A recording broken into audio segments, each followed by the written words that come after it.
sauti kidogo ili niwaambie mabadiliko. Mahali wazee wako hakuharibiki kitu.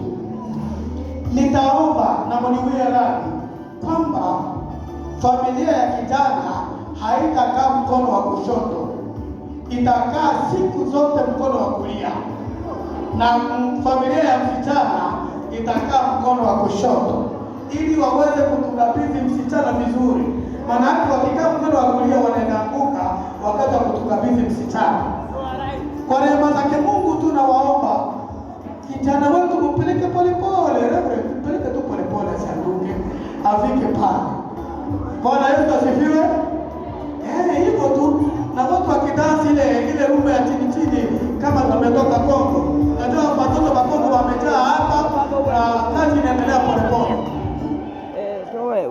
Usikate. Endelea tu. Unajua wengine madiga iko kwa kiuno. Hivyo tu.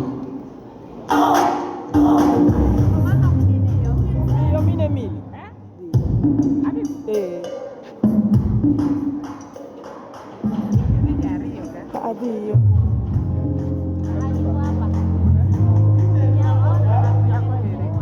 Dio, di bei batu di ambokot. Dio.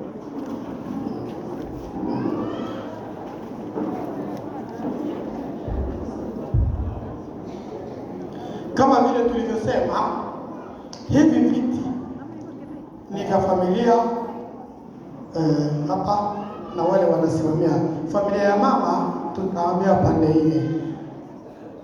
Poleni, lakini tutajaribu kufanya hivi, na wasimamizi wa harusi